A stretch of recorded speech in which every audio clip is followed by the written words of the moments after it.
Eu queria ser poeta, além de brasileiro, pra poder cantar o Rio, nosso Rio de Janeiro. Ai, eu queria ser poeta, além de brasileiro, pra poder cantar o Rio, nosso Rio de Janeiro. Eu queria ser Portela e Salgueiro, ser o rei do carnaval, todo mês de fevereiro. Guanabara, sol de ouro, onde o samba diz no pé, carioca, gente boa, tem mulher cor de café. Ah, eu queria. O programa Cara do Rio discute hoje um tema de interesse geral: a diabetes, doença incurável que já atinge 8% da população da cidade do Rio de Janeiro. Para conversar sobre essa questão, convidamos Leão Zaguri, chefe do Serviço de Diabetes do Instituto Estadual de Diabetes, Cacilda Frischeiser, diabética de nascença e presidente executiva da Associação Carioca de Diabetes, a jornalista Silva Pereira, que organiza campanhas de prevenção à diabetes, e Francisco Dantas, oftalmologista especializado no combate à cegueira provocada pela diabetes. Com vocês, para apresentar o programa A Cara do Rio, Jair Marquezini. Boa tarde, Rio. A Cara do Rio está entrando no ar. Eu vou falar de um tema hoje que eu tenho certeza que assusta todos nós. Eu estou falando da diabetes. O Otávio me preparou uma pauta aqui e dizia: Jair, você tem que ter cuidado para, na hora de falar, e alertar a população que são 10 milhões de diabéticos no Brasil. Aí um convidado aqui muito especial, o senhor Dr. Leão, disse: olha, tem muito mais. Tem em torno de 8% nos estados. Então chega a quase, a gente fez um cálculo rápido aqui, quase 12 milhões. Realmente assusta. Como tem tanta gente, mas tanta gente especialista na matéria, eu prefiro mostrar a matéria que nós preparamos e discutir essa matéria aqui junto com você. Que você que está em casa, ligue para a gente, participe do programa. Olha, só tem fera no programa. Participe, tá aí, telefone, fax, e-mail. É importante a sua participação. Rode a matéria, Vitória.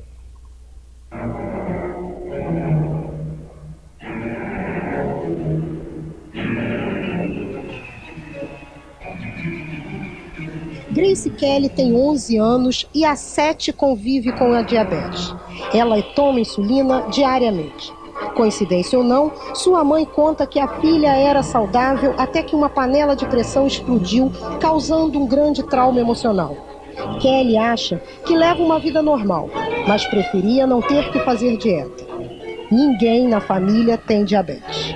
Olha, agora eu já me habituei, mas no início foi bem difícil, porque nós não temos ninguém na família. Pelo menos, sim, comprovadamente, quer dizer, ela está sendo o primeiro caso. Ela era mais fácil, agora ela está mais rebelde um pouquinho, sabe? Mas eu acho que toda criança sempre sai, né? Não anda correto o tempo inteiro, mas ela se esforça. O que você não pode comer e que você gostaria de comer? Doce. A médica de Kelly no IED diz que a chegada da adolescência normalmente altera o comportamento da criança em relação ao tratamento. A primeira coisa que muda, quer dizer, é o próprio comportamento referente a adolescente, que ele começa a reparar que nem todas as pessoas são iguais a ela, nem todo mundo tem diabetes. E também o fato de que existe um aumento dos hormônios femininos, por exemplo, no caso da menina, como é o estrogênio, como é a progesterona, porque ela começa a ter o aparecimento do que a gente chama dos caracteres sexuais secundários. E no caso da menina, isso tende a aumentar também a glicose. E a mesma coisa com relação ao rapaz. E às vezes isso ajuda a descompensar um pouco a glicose no sangue desses adolescentes. Dona Luísa, de 58 anos, ficou diabética 2. Não toma insulina e tem conseguido controlar sua taxa de glicose com dieta. Seu pai era diabético. Ela também acha que o mais chato da doença é não poder comer de tudo. E é difícil conviver com ela, quer dizer, é difícil fazer dieta? Eu acho, porque a gente evita muita coisa gostosa, né? Pizza, por exemplo, aquelas coisas gostosas, né? E a gente não pode comer um refrigerante também, tá? E aí a gente evita muita coisa, sei lá. No Rio de Janeiro, a cada 100 pessoas, 8 têm diabetes. Isto é oficial, mas estima-se que a cada 2 diabéticos diagnosticados, 1 tem a doença e não sabe. Até o ano 2010, a previsão é de que o número de diabéticos no país seja igual à população de São Paulo. Bom, o diabetes é uma doença onde há uma falta de insulina produzido pelo pâncreas, que é um hormônio. Esse hormônio faz diminuir o açúcar no sangue, que é a energia necessária. Então, o paciente com diabetes começa a ter um aumento desse açúcar no sangue, começa a ter uma série de sintomas em relação à hiperglicemia. Uma doença que atinge milhões de pessoas no mundo inteiro, o diabetes é hoje uma doença controlável. Para os especialistas, o importante é o diagnóstico precoce e um tratamento adequado. Assim, o paciente estará garantindo uma boa qualidade de vida longe das complicações. No Centro de Pesquisa e Formação Profissional, o Instituto Estadual de Diabetes e Endocrinologia Luiz Capriglione é uma referência em diabetes.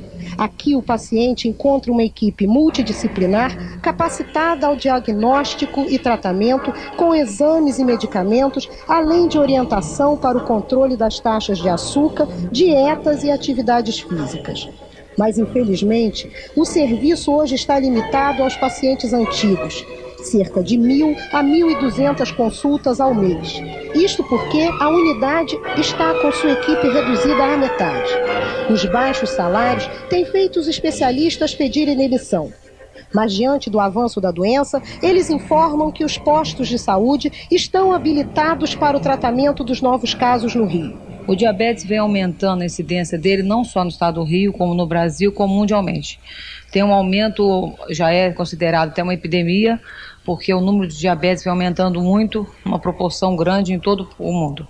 Então está se debatendo muito, está se estudando muito diabetes, fazendo uma educação em diabetes, que o principal é a prevenção dele do que as complicações mais tardias. Então, uma doença bem esclarecida, população sabendo, atenta aos primeiros sintomas, procurando acompanhamento, procurando atendimento para saber se tem ou não a doença, tem uma prevenção melhor. E com isso diminui muitos riscos. Mas a enfermeira Márcia Aida, também do IED, é um bom exemplo de que, em se tratando de diabetes, o Rio de Janeiro terá muito que comemorar no próximo sábado, Dia Mundial do Diabetes. Diabética há 37 anos, ela é a primeira paciente carioca a usar a bomba de infusão de insulina, que substitui as injeções diárias, revolucionando o tratamento.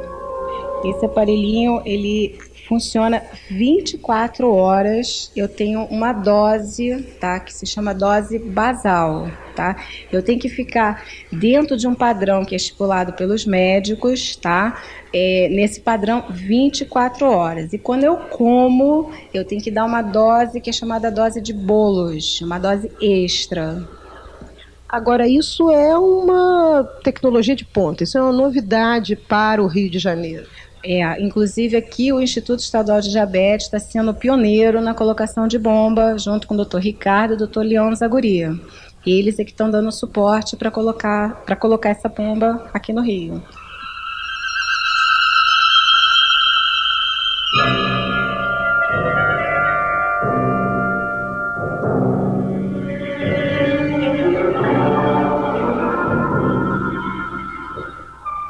Você que está em casa, ligue para a gente, participe do programa, está aí o telefone, o fax, o e-mail. Nós estamos falando de um assunto muito importante, que é a diabetes. E eu acho que não tem muito a comemorar sobre o dia da diabetes. Tem que ficar preocupado, ficar alertado sobre essa questão. Mas eu vou perguntando ao doutor Leão uma coisa que ali a médica falou. Você tem que ficar atento, você que está em casa tem que ficar atento ao primeiro sintoma. Qual o primeiro sintoma? Existem vários sintomas que podem indicar o diabetes. Urinar muito, ter muita sede, emagrecer, apesar de comer de maneira normal ou ter mais fome do que o habitual. Outra coisa que pode ocorrer são dores nas pernas, enfim, vários sintomas, porque a doença atinge o organismo como um todo. Então, as pessoas que têm familiares diabéticos, as pessoas que têm esses sintomas, as pessoas que têm filhos que nascem muito grandes, devem procurar um médico ou um serviço para fazer um exame e saber se tem diabetes. O presidente Bill Clinton, naquela euforia da Mônica Lewinsky, ele falou no Congresso americano que os cientistas americanos tinham descoberto a cura da diabetes. Depois de 100 anos de pesquisa, tinha descoberto a cura da diabetes. Isso aconteceu mesmo? Eu acho que isso não é uma verdade absoluta, mas ela aponta para um caminho que vem se organizando ao longo dos tempos, através dos estudos, para que nós já temos o caminho da descoberta da cura. Inclusive, essa década vem sendo chamada década da cura, mas na verdade é que houve muitos avanços que eu poderia lhes descrever, mas ainda não temos a cura absoluta. A solução nós já temos. E qual a solução? A solução, a primeira coisa de qualquer ser humano é ter consciência de que é diabético.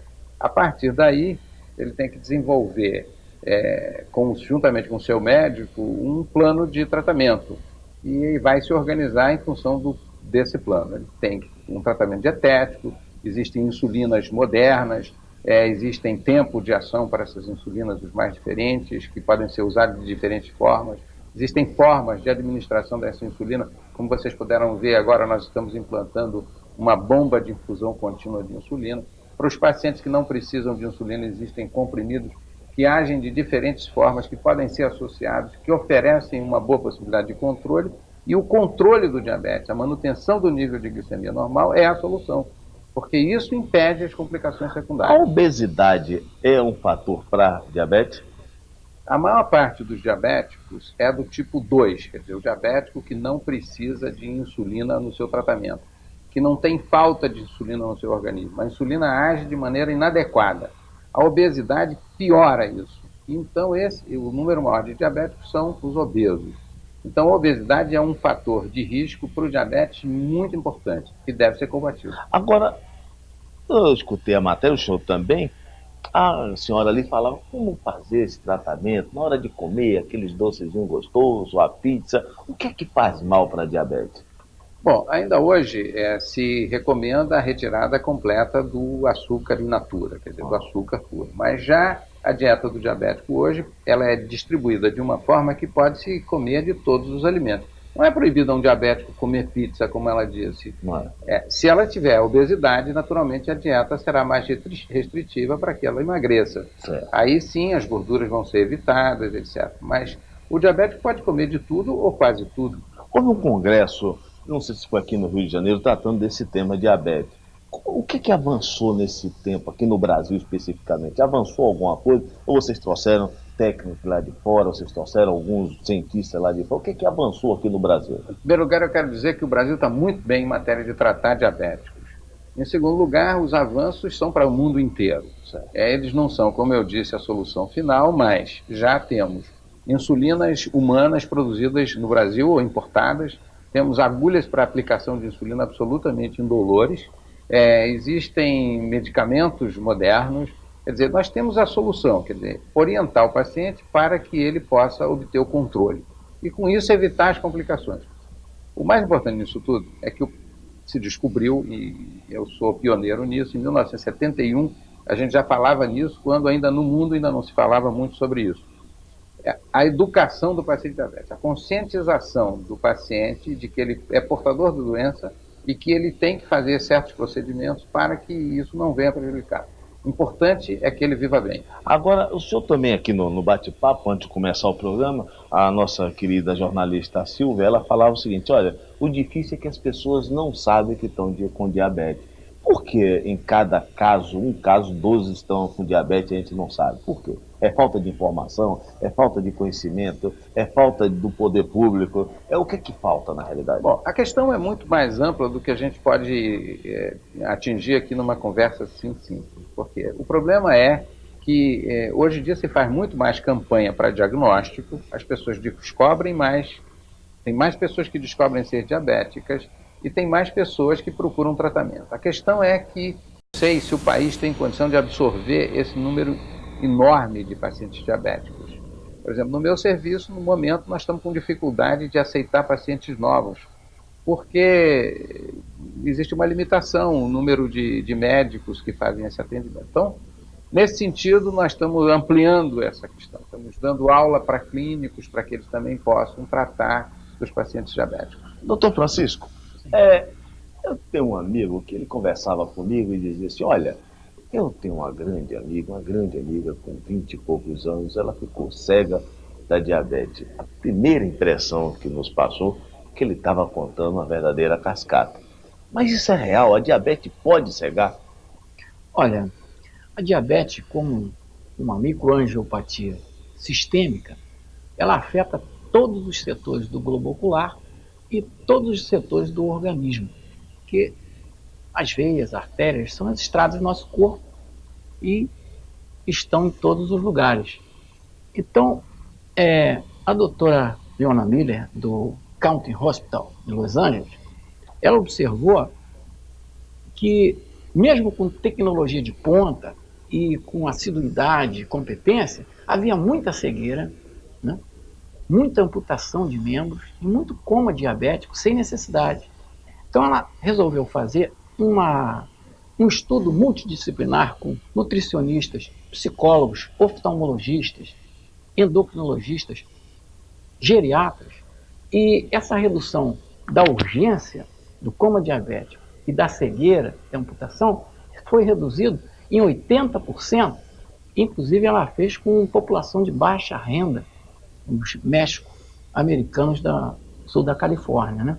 Mas a falta de cuidado, a falta de talvez interesse em uma intensidade de uma campanha pública, leva a pessoa, principalmente o diabético tipo 1, né, insulino dependente, a ter uma perda da visão total, porque pode ser evitado? Pode ser evitado. De que maneira? Sim. Vamos ver.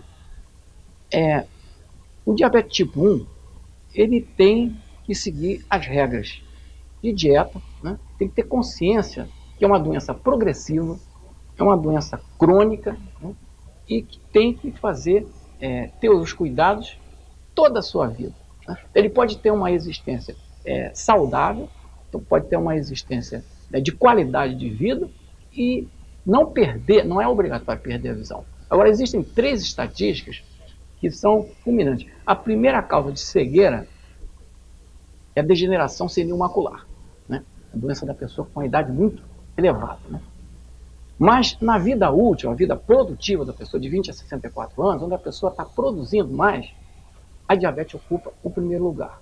E no critério normal de baixa visão, que é 0,1 ou 20% do campo visual, a diabetes ocupa o segundo. Mas se nós formos a fundo, numa visão só de sensibilidade, 0,025, a diabetes é o primeiro lugar. E uma estatística drástica do PATS nos Estados Unidos diz o seguinte, que toda pessoa que fica cega, por diversos motivos, glaucoma, catarata, ou a degeneração senil macular, ela usa 2 a 3 cães-guias. Quer dizer, a faixa etária dessa pessoa pode ir até uma centena de anos, né? Já o diabético. Pelas implicações do globo ocular e no corpo todo, o que acontece é que geralmente só usa um cão-guia.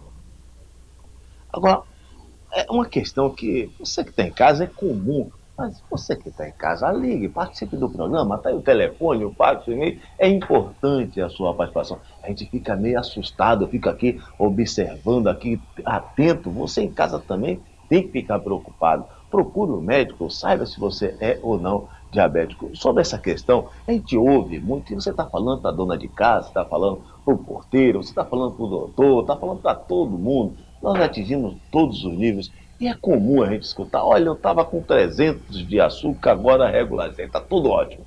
Uma vez diabético, é sempre diabético? Once diabetics, always diabético. Agora, o presidente do Instituto de Diabetologia dos Estados Unidos morreu com 105 anos sendo insulino dependente. Quer dizer, é só tomar cuidado. O diabético tem uma qualidade de vida excelente, inclusive com maior chance, porque ele tem que ter o cuidado diário. Está muito sério esse papo aqui, só para nós dois, não tem televisão. O Baltar mandou perguntar ao senhor se a diabetes atinge a hipotência, que o Baltar tem um problema de diabetes, ele queria saber se ele já está ficando meio fraco, então ele está querendo saber se a diabetes atinge realmente a hipotência, se isso atrapalha. Lógico que é. Então, tá explicado, Baltar. Tá explicado. O Baltar, tá vendo? O Baltar tava tão... Agora nós vamos deixar isso assim. Foi, então... Não pode deixar isso Não assim. pode deixar... Não pode deixar assim, né? O diabetes pode promover complicações secundárias graves, como é a questão do olho. Pode promover complicações secundárias, como é a neuropatia diabética e o comprometimento vascular, e daí advém a impotência. Ocorre que, se o diabético se controlar adequadamente, a possibilidade disso é muito retardada e o sujeito vai ficar ou cego ou impotente com 100 anos. Quer dizer, quando já não interessa mais coisa nenhuma. Tá certo. Silvia, você é jornalista, deve estar acompanhando, fazendo promoções. E eu vi uma questão aqui, você estava falando, não porque a diabetes realmente cega, e o doutor Leão perguntou para vocês, cuidam muito mais da vista, cuidam mais do olho. Por quê? Bom, porque essa campanha que começou há 2 anos Que atrás... campanha? Vamos falar. Campanha contra a cegueira pelo diabetes. Vou até mostrar aqui o folder. É isso aqui, né? Vamos mostrar bem grande aqui para você que está em casa. Mostra aí. Isso, meu filho. Ficou bonito lá na tela aí, ó. Eu queria chamar a atenção, esse layout aí foi feito pelo cartunista aí, que fez isso carinhosamente, ficou maravilhoso, né? Certo. Então, diante dessa campanha aqui, que começou há 2 anos atrás, no Hospital dos Servidores do Estado, com consultores lá, que nós fizemos uma pesquisa e tudo, e soubemos que o setor mais castigado do hospital seria a endocrinologia e a oftalmologia, que recebe hoje uma demanda exagerada de diabéticos vindo quase cegos. A doutora Ingeborg até falou, eu estou mandando minhas mulheres grávidas, minhas grávidas, quase cegas para o setor de oftalmologia. Só que chegam lá e não tem equipamento para tratar essa cegueira. E as pessoas saem... Por que você se interessou por essa questão? Porque eu comecei a trabalhar com eles e fiquei alarmada também com um índice muito grande de diabéticos. Aí eu me debrucei sobre o assunto e comecei a trabalhar em cima disso. E aí eu achei o seguinte, que existem trabalhos interessantes, como o próprio IED tem, a Cacilda tem um trabalho maravilhoso, mas que eu acho que fica muito restrito aos muros acadêmicos. Eles não deviam ter, no lugar do ministro ficar falando bobagem, o ministro para não ficar tomando puxão de orelha do presidente do Congresso, fica feio, ministro, o senhor fala demais, o senhor tem que cuidar, mas não conhece o mal do Brasil, esse bota um homem para ser ministro da saúde, ele nunca viu um defunto na vida, aí fica complicado. Ô, ministro, o senhor tome juízo, senão você fica feio, né? Fica parecendo um menino mijão que toma esporro de um, toma esporro de outro. Que feio, tem que ir pra televisão e dizer, eu falo besteira. Ministro, olha, cadê a sua moral? Olha, você é chato isso. Devia cuidar da saúde, olha, tem coisa séria no país. Deixa eu perguntar rapidinho aqui a Calcito, senão a gente termina nesse bloco. É fácil conviver? É difícil conviver? De que maneira a senhora analisa? A senhora que é a primeira diabetes desde nascença aqui no Brasil. É difícil conviver com a diabetes? Bom, atualmente não é difícil viver com diabetes. Porque a senhora tem consciência que é diabetes. Tem consciência, porque o que acontece é um diabético que ele seja orientado, educado, ele vai compreender a sua situação e vai começar a fazer o quê? Um tratamento adequado, vai passar a se controlar. Veja bem, eu tenho 68 anos de diabético, não tenho sequelas, não tenho sequela nenhuma, mas eu sempre tive uma grande coisa, é o amor a mim mesmo. É isso que o diabético precisa, para ele conseguir. Mas não falta campanha, a senhora que é presidente, a senhora é presidente de uma associação dos cariocas de diabetes, não falta divulgação, de repente não falta poder público, as pessoas, como o doutor aqui acabou de falar, o doutor Leão, é comum que as pessoas andem tranquilamente na rua, sofram de diabetes sem saber que é diabético. A senhora não acha que falta realmente uma divulgação? Sim, a divulgação falta, mas acontece que o meu trabalho é só em praças, é Baixada Fluminense, é praia, tudo voluntário. É um trabalho onde nós fazemos detecção de diabetes voluntariamente, uma equipe de apoio, onde fazemos entender que aquele diabético ele precisa de um tratamento e precisa a orientação, porque eu sou pela orientação e educação do diabetes. Agora, uma questão, a diabetes dá muito mais, a senhora que convive no dia a dia, dá muito mais nas mulheres, ou tem questão de sexo ou não tem? A senhora que tem acompanhado, independente da questão científica, estou falando na questão do dia a dia, a senhora conhece muito mais mulheres ou homens diabéticos? Eu conheço muito mulheres pelo seguinte, porque a mulher, com a vaidade dela, ela, qualquer problema que ela tenha de saúde, ela vai procurar. Eu perguntei isso para perguntar ao doutor Leão, ele vai me responder depois, porque normalmente a mulher se cuida muito mais do que nós, os homens. E a mulher procura o médico. A Claudinha está ali enchendo o saco, está na hora de chamar os comerciais, a crise está batendo longe, lógico que eu vou para os comerciais, senão eu não falo aqui, ó, que blocozinho safado aqui, o bloco em cartaz da nossa querida Cláudia e nosso querido Baltar. Olha, fique com os meus comerciais, que eu volto daqui a pouco falando de um assunto que interessa muito a você, que é a questão da diabetes. Até lá, gente. Gente, aqui no intervalo pegou fogo. O assunto do Baltar, olha, mexeu com a gente ficou aqui discutindo. Agora eu fiz uma pergunta ao doutor Leão, que nós temos um funcionário aqui chamado, acho que é Alexandre Machado, ele trabalha aqui com a gente, que ele tem 22 anos e é realmente impotente. A gente já levou ele para os Estados Unidos, a própria empresa pagou, ele continua impotente porque ele é diabético. Tem saída nesse caso? Olha, antigamente a gente não queria nem falar com o paciente sobre isso, porque a gente não tinha nada a oferecer. Hoje em dia o paciente deve revelar ao seu médico a sua dificuldade, porque a gente conhece muito bem sexualidade. E existem casos que são de origem psicológica, mesmo nos pacientes diabéticos. Mas do ponto de vista medicamentoso, uma vez identificado o problema, você tem uma série de coisas que você pode fazer. Olha, você que está em casa, ligue para a gente, acabou o seu problema, ligue para a gente vai encaminhar lá para o doutor Leão, você vai ficar tranquilo, ligue agora, participe do programa, está aí o telefone. Eu não disse que aqui tem a cara do Rio, o Rio de Janeiro não pode ficar para baixo, tem que ficar realmente para cima, então ligue para a gente, participe do programa, está aí o telefone, o fax, o e-mail, é importante a sua participação. Desculpa interromper, mas o povo tem que ficar sabendo. Mas, claro, eu acho que, por exemplo, com o advento do Viagra, o primeiro medicamento, a primeira linha de medicamentos é esse medicamento, que tem uma ação excelente, ele aumenta a vascularização peniana. Quer dizer, se o paciente estiver bem controlado, não tiver nenhuma obstrução nas artérias, o sangue pode chegar nos corpos cavernosos e a ereção se faz muito bem e é mantida. Resultados que nós temos tido muito bons. Deixa eu perguntar na Silvia aqui. Silvia, você como jornalista que está lá acompanhando, então dizem que a gente tem olho do mundo, você vê um pouco mais a questão, vamos dizer, não científica, mas a questão do dia a dia. Tem muita criança que é diabética? Pois é, isso é o que eu queria também focar aqui, a questão do o diabetes infanto-juvenil, que agora está crescendo muito, tá? Até porque eu coloquei aqui o telefone de contato do diabético. É 253-6682. 253? 6682. 6682. Vai. Então as pessoas ligam e jovens assim, 17, 13 anos, ligando, preocupados com a saúde deles e dizendo o que fazer, porque, como eu estava te dizendo no outro bloco, existem trabalhos maravilhosos no IED, com a Cacilda, e um monte de gente aí que faz trabalho muito interessante. Só que esse trabalho é muito restrito aos muros acadêmicos, aos grupos de riscos, que são sabedores já disso, e a grande população, ela não conhece o IED, ela não conhece as associações, e são portadoras de diabetes. Aí me ligam, desesperados, o que eu faço? E tudo, eu dou o telefone da Cacilda, dou o telefone do IED, e procuro ajudar da melhor maneira. Então, por isso é que eu acho que deve ter uma ingerência do Estado a respeito disso, mas mais o Estado é tão inoperante nessa questão, estão querendo privatizar. Pelo amor de Deus, eu acho que a gente não pode deixar as coisas assim. Realmente eu concordo com tudo que você falou. As estatísticas vêm aumentando muito. Na Finlândia, hoje está em torno de 35% a incidência de diabetes tipo 1, que é o incide em criança. Na China é 1%, quer dizer, em cada lugar é diferente. O Brasil está aí pelo meio.